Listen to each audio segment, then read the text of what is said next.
Hey everyone, how's it going? It's your boy Skilled Fawn, and today we are doing an Elden Ring challenge run. Let's waste no time and get straight into the rules. Starting off, I can only use the FrenzyFlame Perfume Bottle only in this run. Next, Spirit Summons and NPC Summons are allowed. This is something I don't typically do in my runs, and so I'm curious to hear the feedback. Do you guys like it when I use them, or do you think they are unfair / shouldn't be used? Please let me know in the comments below. Personally, I prefer not to use them, but I know I rarely use them in challenges, so I figured I'd see everyone's responses. Subsequently, I must beat the game and DLC, whether it's the Frenzied Flame, Ronnie's questline, or any of the alternate endings, it doesn't matter. The goal is simply to beat the game and DLC. How we get there is up to us. Lastly, glitches and or exploits are allowed, so expect some interesting and abnormal ways to get around areas and take down bosses. I'm really excited to share this run with everyone. I really enjoyed doing the Frenzied Flame ending in the main game, so it'll be interesting to see how this weapon fares. Make sure to like, comment, and or subscribe if you haven't already. This helps to support me and push out the videos to others who may be interested. Thank you all for your continued support and motivating comments. Without further ado, let's get into the run. I guess Mimic Tier would be kind of okay, because you would be using the same thing as Mules. So do that and then finish off the mid game. This thing is gonna be, oh gosh.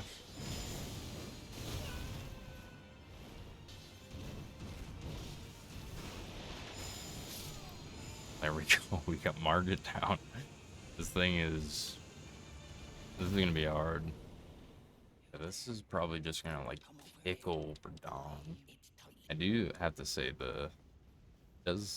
weapon does look really cool, but it does very little damage, which sucks. At least it has quick attacks, so I can easily get out of there. Oh my gosh, I hate fire in this game. Hey, there we go. We'll go get Godric's Great Rune. So it'll give us a little bit extra action, slightly more damage. Once we collect Godric's Great Rune, I figured it would be a good idea to progress Bogart's questline and get some prawns to reduce physical damage. After buying prawns, we enter Magma Worm Makar's fight. I want to come here to take down this boss, but also to further progress Bogart's questline. Oh shit, here we go again. The damage ended up being terribly bad, and so I had to endure a long, brutal fight. This is a prelude to the upcoming battles that we will face. Make sure things are clear. This is a fully upgraded FrenzyFlame Perfume Bottle, and our damage is this. We have one good and one bad thing going for us, which is that this is pure fire damage. This is both good and bad because most bosses are non-resistant to fire, or at least where the damage is manageable. Unfortunately, there are those bosses that will be similar to Makar, so we'll just have to see how this weapon fares. Once we take down Makar, we head into Altus Plateau. Because we went into Altus, this allows the player to enter General Radahn's fight. This is arguably one of the hardest shard bearers, so let's see how this weapon does. It is actually fairly decent, and on some attacks I'm getting yellow damage in. This weapon, even though it is manageable on Radahn, it added a ton of time in the boss fight. I can't even imagine how it's going to be later on. We take him down and keep progressing. Next up is Godfrey. This is the spectral version of the true Godfrey. Here, he is to protect the Erd Tree, but also to protect his son Morgott, who is the next boss. Since we are using a fire weapon, this shreds Godfrey since he is extremely vulnerable to flame. We take him down and progress to the top of the capital.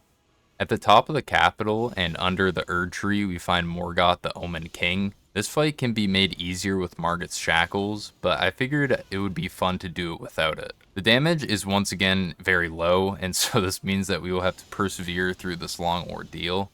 In Phase 2, Morgott uses his accursed blood to inflict even more damage on the player, alongside some new attacks. I've mentioned previously in my other challenge runs, but it is interesting and almost frustrating that they changed Morgott's intro cutscene. I'll showcase the release and current day version so you guys can see for yourselves. Personally, the release version just goes so hard. I really wish they didn't change it, but at least we get it at one point. With time and patience, we take down the Omen King. Afterwards, I want to take down Moog, Lord of Blood, since this is the entrance to the DLC, and to collect some useful items here. Unfortunately, though, this happened.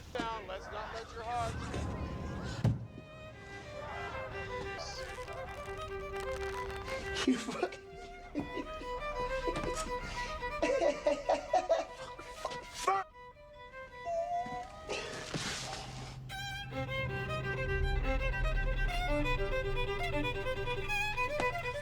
With our damage being so crap and the fight lasting between 20 to 25 minutes, I knew I need to really focus. Well, our first run ended with a little left to go. I was a bit frustrated, but then at least next time I knew what I was really getting into.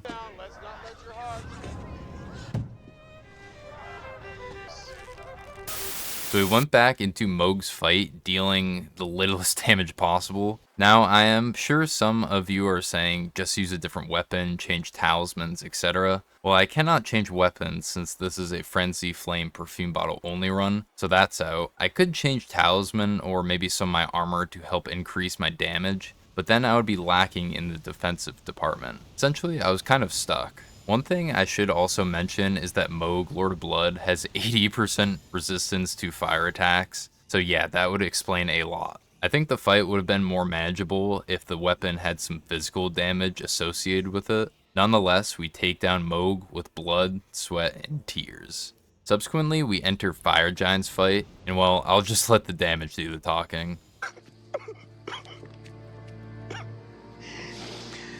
Oh, no. No. With that abysmal damage on Fire Giant, we gradually get through his fight and enter Godskin duos. This fight has grown on me a lot since the release of the game, and it helps that they have a banger soundtrack. At first, I wanted to do this boss solo since I wanted to just use summons for the DLC. With how piss poor our damage is alongside me not being the best at times, this made for an extremely tough fight. Instead of enduring the same pain I felt in my RO1+0 run, I decided to use summons. Here we summon Bernal in our Mimic tier. Kind of funny, but Mimic tier and I's damage don't even add up to Bernal's damage. With time and patience, we take the duo down. Because we took down Godskin duo, this allows us to fight Malekith at the end of Fair Missoula. Malekith is somewhat fire resistant, with him blocking 40% of the fire damage, but at least this is better than Moog's. Besides that, there is nothing else to note or comment on. We take the beast down and collect Destined Death. With Destined Death released into the lands between, we get teleported to the capital of Ash.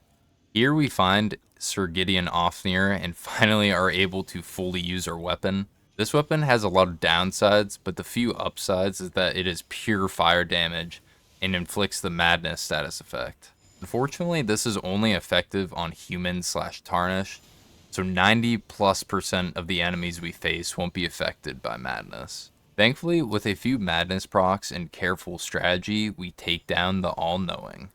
Afterwards, we find Godfrey under the Erd Tree. This is the point where a lot of bosses will take an extremely long time to fight, since my attacks will rarely deal yellow damage. Godfrey is one of my favorite fights in Elden Ring, so even if my damage isn't the best, I at least know his moveset well enough to punish his attacks. You might have noticed that early on, I put on the Wall of Sparks Ash of War since I was curious about it. Unfortunately, a lot of the attacks on this weapon, including the Ash of War, take a ridiculously long time to go through. Because of this, I usually avoided charge R2s and using the Ash of War. Eventually, we take down Godfrey and progress to the Elden Throne.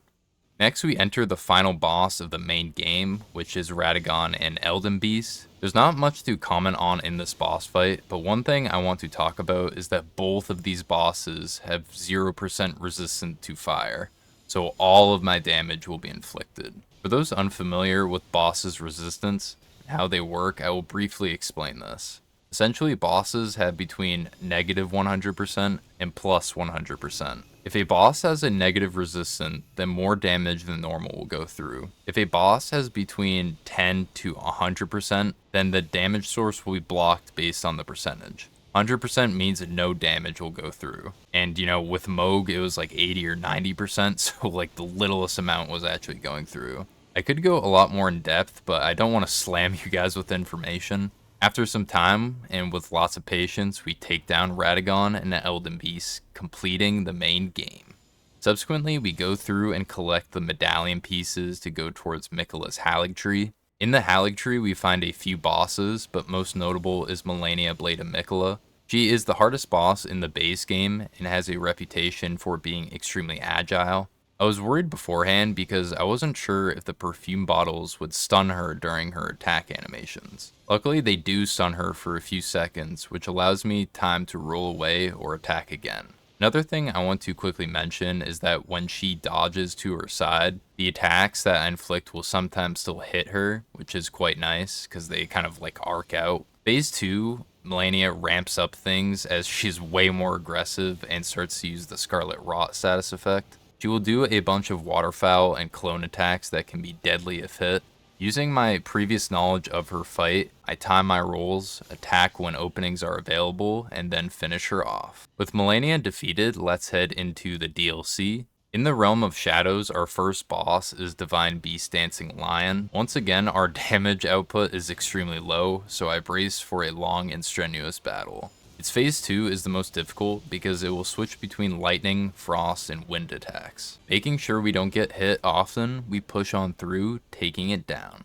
Afterwards, we enter Castle Anesis. Here we find Rilana, Twin Moon Knight. I struggled at first since this weapon's damage is extremely low, and I am pretty crap at her fight. Hopefully doing more challenge runs and playthroughs of the DLC will make me better. Instead of bashing my head in with this frustrating predicament I am in, I decided to use my Mimic Tier and summon Leda. Leda is great in this fight as a tank-like role, while my Mimic Tier is great for some extra damage and taking aggro.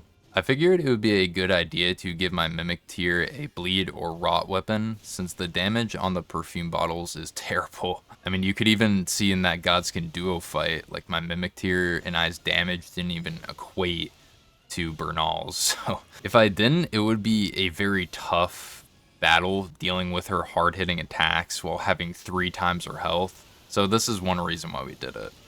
Eventually, we take her down. Next, we rush through Abyssal Woods, starting with Yori, Elder Inquisitor. He can be a tough fight, but we press through to Midra's Mancy. We enter Midra's Mancy and find the Lord of Frenzied Flame. This has to be my new favorite From Software boss fight in all of the games. Regardless, even if he is my favorite, this weapon is just really bad. No. Wait. This makes sense since I'm using the Frenzied Flame Perfume Bottles on the Lord of Frenzied Flame. Even though the damage is really bad, it is definitely still doable. Thankfully, one of, if not the best Soulsborne soundtrack plays during this fight. Just hearing the song gives the player plus 69 get good skill points. After many attempts of pain, death, and suffering, we take down the Lord of Frenzied Flame, using Frenzied Flame. Subsequently, we go through and fight Mesmer, Ramana, and Needle Knight, Leda, and allies.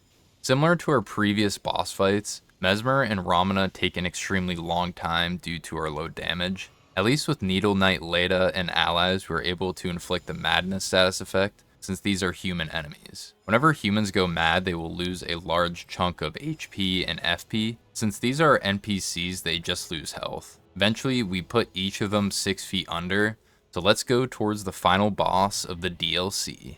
Radahn Consort to Miquella is the hardest boss in Elden Ring, and arguably in the whole Soulsborne series. The janky hit detection, plethora of area of effect attacks, among other things, make this fight daunting for any player. Eventually, we got the run. My plan originally was to parry Radahn, then attack, rinse and repeat. This worked out, but would make me lose health faster than normal, and thus making me go through my flasks more than normal. Because of this, I wanted to use the stone fingerprint shield to get the most out of blocking. We quickly go through his first phase, till we get about 1/3 health down. In Phase 2, things get even more difficult, with Radon having a ton of area of effect attacks. I opted for my Mimic to just use Rotten Breath. This was because Rotten Breath would proc Rot a lot faster than if I used like the Scarlet Rot Dagger, the Scorpion Stinger, and the Mimic tier would be out of harm's way more often than not. Eventually though, I had to say goodbye to the Mimic tier. It should have been me, not him! It's not fair! Thankfully, the Mimic was clutch and gave a nice rot proc before falling. Knowing that I can't let his actions be in vain, we press forward and attack Radon with more aggression than before. The journey's end is nigh, and we solidify this with our finishing attack on Radon. With this, we have beaten the DLC alongside the main game using the FrenzyFlame Perfume Bottles. Now, after doing this run, would I recommend this? No, not really. These weapons are really only applicable for PvP or human enemies, and I was actually using these in PvP a bit alongside Midra's weapon, and they were both really fun, so if that's a combo that you'd like, I'd definitely recommend trying it out. The other perfume bottles, such as Poison, Frost, etc., have a lot more applications than the FrenzyFlame, so I 100% recommend those over this any day. Overall, this was a tough but rather long challenge. Make sure to like, comment, and or subscribe if you haven't already. Thank you all for coming to check out the video and channel. I hope you enjoyed and learned something along the way. Try to do something kind for someone today. And this is your boy Skilled Fawn, and I'm out.